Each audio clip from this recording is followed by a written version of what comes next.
Hello friends, welcome back to my channel, A Little Geek, A Little Chic. Today, we're going to talk about the books that I read in the month of May, as well as the books that I aspire to read in the month of June. So, grab yourself your beverage of choice, and let's talk books.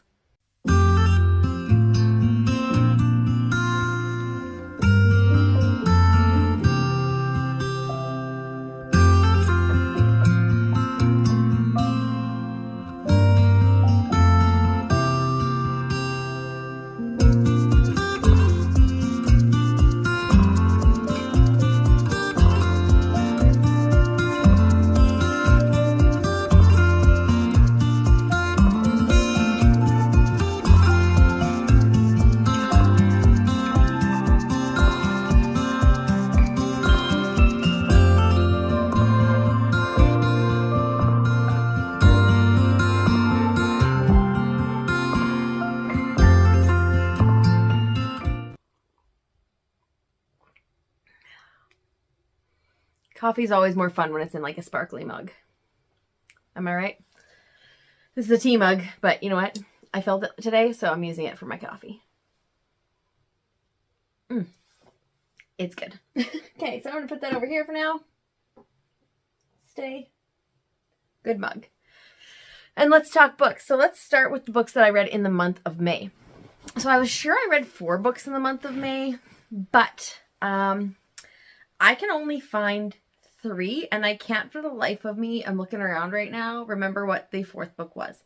So I'm going to talk about 3 books, and then I'll do better next time at recording them. The first book I do not have a physical copy of. I own it for Kobo, and I also own it on, or I rented it from the library. I believe I rented it from the library on audiobook also. It is a big book, you guys, so for my aunt, Sylvia, she really likes it when I hold the books up longer so she can get the name of the author and stuff down. So she said it's really good when I put pictures up of the books. So this one's for you. I read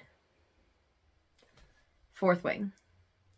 All right, let's dish it out. Okay, so in case you don't know what Fourth Wing is, it is a fantasy, but it's a romantic fantasy. So it's what they class as a romantasy. It's set in a world where you have to pick a career and then you follow that path and you're educated for it. Our main character would like to be like a scribe, I think, or is that what they call them? Someone who works in the libraries, maintains the history, delves out the books, all knowledgeable, that kind of thing. Her mother is a fighter. So was her sister, so was her brother, and so then her mother, who was in charge of basically the ruler of the group, these people, she has put her daughter into the same school.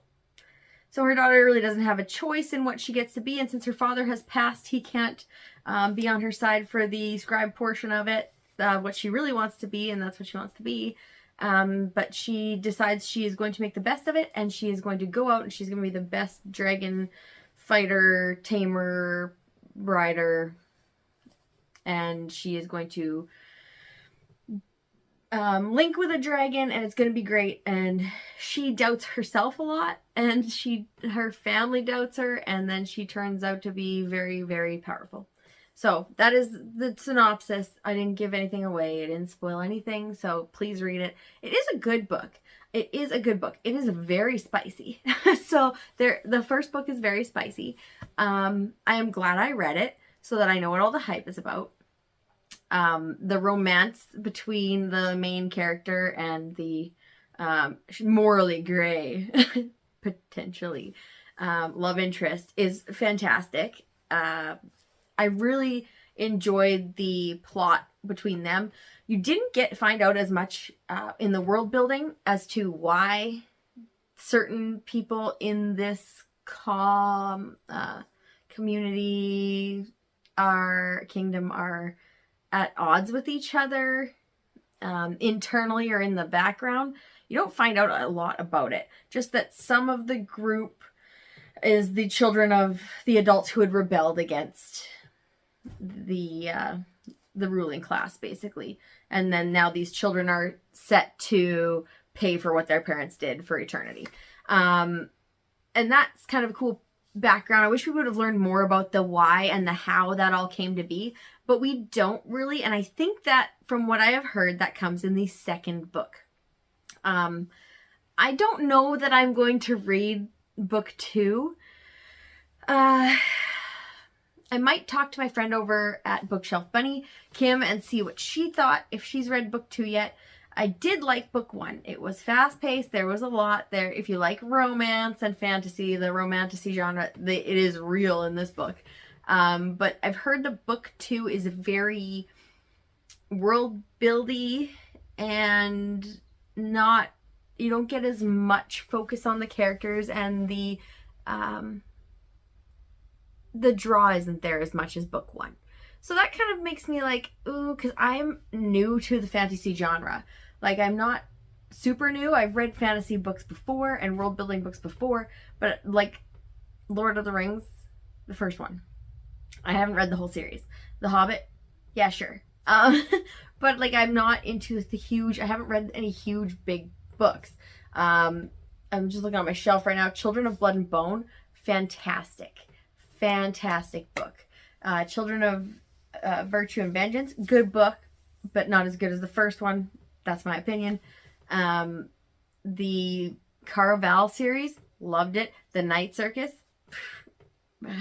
hands down, probably one of the best books I've ever read. If you haven't read The Night Circus, read it. So my experience in fantasy is very Harry Potter and a dabble here and there elsewhere.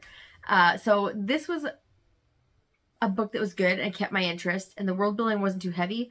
But the second book, the way it sounds, I feel like might not be for me. So if you've read the second book, let me know in the comments down below. Should I still read it while we wait for this third one to come out? And do you think I will like it? Or do you think, you know what, the first book was good, maybe just leave the series at that? Because I'm fine with doing that too.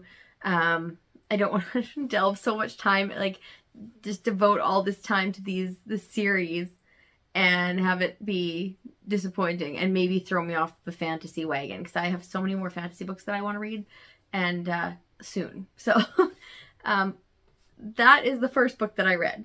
The second book that I read in the month of May, whew, she was a deep one. I read I'm Glad My Mom Died by Jeanette McCurdy. So if you are not familiar with the current Nickelodeon scandal that's breaking about the way that the childhood stars were treated, etc., she was a Nickelodeon star on iCarly, and she had some dealings with said person, but this is also about her entire childhood growing up trying to please her mother, who really wanted her to be an actor because she had wanted herself to be an actor and wasn't given the opportunity to pursue that. So she puts her dreams and hopes on Jeanette, and also goes into anorexia and like eating disorder with her daughter as like her teammate, so that her daughter can stay at like 90 or less pounds, I think it was. And it's just insane, some of the stuff in this book. So it is definitely trigger warning heavy. So if that's a thing for you, please look those up. I don't get too much into trigger warnings in my channel because I don't really find that a lot of things really set me back trigger warning wise. But this one for sure, if you have any instances with trigger warnings with eating disorders, drug addiction, any of that kind of stuff, definitely read about that before you pick up this book. Again, it is someone's life and it is their story. And so I don't really like to rate these, so I'm not going to, but it is really, really good. But it is heavy. It's a heavy read. It's not a very big book. I thought it would be like, oh yeah, I'll get through it, no problem. It's like 300 pages. It took me quite a while to read because I found myself taking time while I was reading, actually feel what she was presenting on the page and get the whole message behind what she was transmitting, because it's like you want to know her story. So I definitely took my time reading this one, and I highly recommend it. It's really a book. So I didn't give Fourth Wing a rating.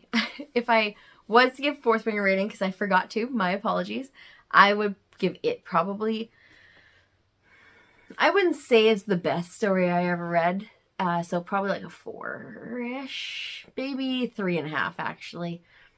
Just because the draw isn't overly there for me to pick up the next one in the series. That kind of hurts it a little bit. So I'd say 3.5 on the Fourth Wing. No rating on I'm Glad My Mom Died, because it's a memoir. So that is someone's life, and it's not for me to judge. The third and final book that I have here, because we can't remember what the fourth book we read was, because obviously it wasn't that memorable if I can't remember what it was. So this is the third book I read in May by Curtis Sittenfeld. It's set around a lady who works for T&O, I believe, the Night Owls. It's a sketch comedy series that goes Saturday nights in New York City. So SNL's kind of a little throw there. She's a writer. She writes comedies. She writes a skit about how the subpar men always get the gorgeous actresses, singers, etc. who come on as guests, and they end up dating. But it never happens in the other way. Until her story.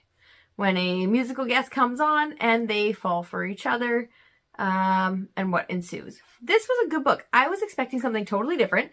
I was expecting, like, you know, light, fluffy comedy, romance. I was not expecting the novel I got out of this. The story was great. The people were realistic. All the characters I loved. Set during the pandemic, so FYI, if you are sensitive to that, it definitely for some parts was like, woo, for me as well. But yeah, it is a good book, so I do recommend it. I'd say this one was probably a 3-star for me. The problem with this one is it wasn't making me want to pick it up continuously. So I'd read a couple chapters, put it down, and then it wasn't the first thing I'd be like, oh yeah, let me grab that book and read it. It was kind of a little bit of a struggle to continually pick back up. When I did pick it up and was reading it, I enjoyed it, but the draw just wasn't there. It was good. I liked it. Not the best. So those are the books that I read in the month of May. Now, let's look at my June TBR, shall we? For June, I have a stack. I have 7 books here. I hope to get through them all. Will I? We will see. First off, I have Tilly Cole's 1,000 Boy Kisses. So this is a romance. It's a YA book. Apparently, it is just absolutely heart-wrenching. So I got that going for me. So it seems like a good book to read in June. Outside, maybe on my deck, or, you know, in my house where I cry. Apparently that's what's going to happen. I know nothing really about this, and I'm kind of okay with that. I'm going to keep it that way and read it. So, Tilly Cole, 1,000 Boy Kisses. If you've read any of these books that I'm showing now, let me know which one you think I should start with. A couple of them I've already dabbled in to see if I like them. So, spoiler on that. Book number 2. Bryn Weaver's Butcher and Blackbird. A dark romance about 2 serial killers who find each other and become obsessed with one another. So, this also I don't know very much about, but it sounds really good. So, I'm excited to pick this up. And apparently, the new book just came out.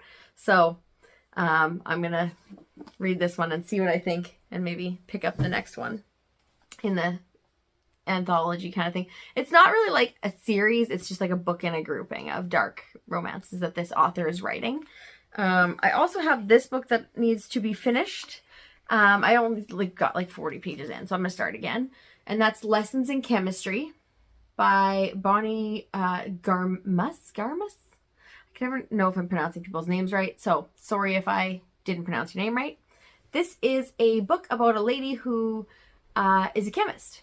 And one day someone propositions her to do a cooking show for women involving chemistry instead of just your standard cooking show. So it's not as much ditzy girl does cooking, and it becomes an empowerment for housewives. And I'm excited to read about this. I think it's like set in the 50s or 60s. But I'm excited to read this and see what this is about, because there is a Netflix, I think, or Apple TV or Disney adaptation for this. So I'd also like to watch that. So that is book number 3. Okay, so the 4th book that I intend to read is Meet Me at the Lake by Carly Fortune. This is her 2nd book. She was a debut Canadian author, I believe, last year. She wrote Every Summer After, which I adored and I loved it. And I read it actually at the lake, on the beach, sitting in a beach chair in the water. So it was fantastic. And I would highly recommend that that's how you read these summary type books. Because if you can get to like some water or a beach or just an inflatable pool in your backyard with a book and sit in it and just have your legs in the water and read a book, it's fantastic. So I picked up her 2nd book. It sounds like it's a lady who had dreams when she was younger and now she's back running her mom's lakeside resort and maybe meets up with someone from her youth who makes her rethink things, etc.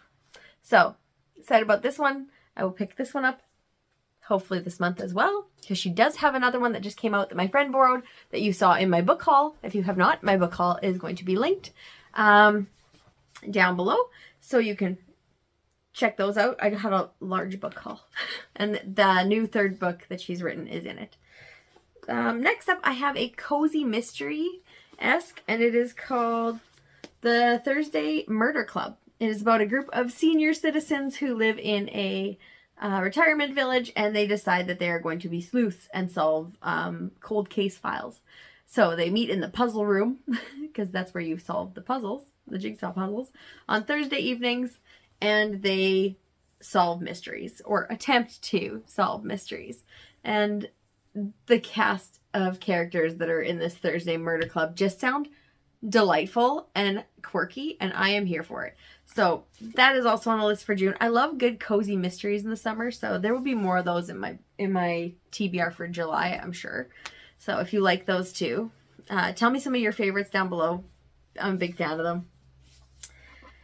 Okay, guys, this one has been a little tough. So I am currently reading this one. I've been reading it for a while because it's a little bit drier than I thought it was going to be, but I still am here for the background, the story, and would like to know what some tea to be spilled, if you will, of course, because it's about the royal family tea, and that is Spare by Prince Harry. The dust jacket is up on my shelf because I'm currently reading it, so I take the dust jacket off. If anybody else does that, let me know. Give me a thumbs up emoji. Yeah, I am enjoying his story. I was thinking it would be more gripping than it is, but I am enjoying the story. My friend of mine read it and she was not so much a fan of it. She did finish it, but she said it took a while. It was a struggle. So we'll see if I have the same struggle. But I've just been reading it like a couple chapters here and there at night before I go to bed kind of thing. Like I'm not giving a whole bunch of my time to it. So hopefully I finish it in June. If I don't, I'll finish it in July or August, I'm sure. I'm not rushing through that one. Okay, next up. Whew, this one's a deep one, guys. I have a book that I had in my book haul again. And it is The Serial Killer's Daughter. And I think it's Carrie Rawson. There we go. She is the daughter of the BTK killer. BTK stands for Bind, Torture, Kill. And she didn't know until she was an adult, and somebody knocked on her door to let her know that he needs to speak to her. He's FBI, and they've arrested her father because he is the BTK. So this is her telling you her story of her childhood and all that she knows, basically. And it was just upended one day by a random police officer coming to her door. And I am here for this. And apparently she had no idea. There was no signs. And so I'm like, I'm ready to get into this. A true crime and I are friends. I love a true crime novel. Or anything set around like some hardened criminals once in a while. Just because, I don't know. If you guys like it, also let me know. But there's just something that's like, it's gripping. It's like, ooh, how didn't you know? Like, what were the signs? Were there any signs? How did he get away with this? So I'm here for it. Again, it's someone's like memoirs and stuff, so I probably won't be rating it. Might let you know what I think, like writing style wise, if it was really well written or not. But definitely starting this one right now. We're reading for book club this month, so I will be finishing this one for sure in June. And the last and final book I have on my book haul Does not mean it will be the last book I read in June. Hopefully I get through all these. But I am an avid mood reader, so there's times where I just pick up random books that aren't on my book haul or my TBR. And I don't know, because I want to. And I just see something, I was like, ooh, that's gripping for me right now. I'm going to read it. So if any of that happens, I'll definitely include them in my wrap up. But a lot of times it's like Cozy Mysteries off Kobo or something like that. So this is the last physical book I have currently on my June TBR, but that doesn't mean it's the last book I will read, and some of these I might not get to. But it is Mia Nguyen. I'm sorry that I probably butchered your name because I don't know how to pronounce it, but Maya, we'll go with that. Sunshine Nails. So this is a book that is set in Toronto, Canada, which is nice because it's a book with a Canadian setting, so I can get behind it. A family from Korea have come to Canada and they've been doing nails, and they own a nail salon. When they get word that there is a new nail salon opening right down the street, and it is one of those fancy posh nail salons that everybody's going to and everybody's heard about, and it's big chain, and basically her family thinks that this will be the undoing of their family nail salon. Add to that the daughter has moved back from being living with her boyfriend / fiance in a house, had a great job, everything was looking great for her, and all of a sudden they are no longer together. She's left, she's coming home, and she is broke and has no job, and what happened? So her family doesn't know, and they're kind of like pushing the issue, and she doesn't want to talk about it. So that's the premise behind this. She decides to get involved and try to save the family's business, and I'm sure it's going to be hilarious, fantastic, and all things like that. I love a good drama-y kind of book. It's kind of like Real Housewives-esque, Crazy Rich Asians-esque. I'm interested. I'm down. I'm there. So I'm sure I will love this one. And I've already started this one, and I'm already enjoying it. And it is delivered in multi-person POV, so it's like multi-person chapters. Each chapter is a different character, and you find out a little bit more about their backstory. And for those kind of books, I'm really here for it to be written like that, because it's just how you get the best out of the world, because you get everybody's personality, everybody's point of views, and it's just fantastic. Those are the books that I hope to read in the month of June, and that was my May wrap up. So thank you so much for watching. Please like and subscribe if you have not already liked and subscribed. I appreciate all of them, and I appreciate all of you coming back and watching another video. I will see you soon with another video. I have an interesting one in the works for you guys, so stay tuned for that, and read a good book in June.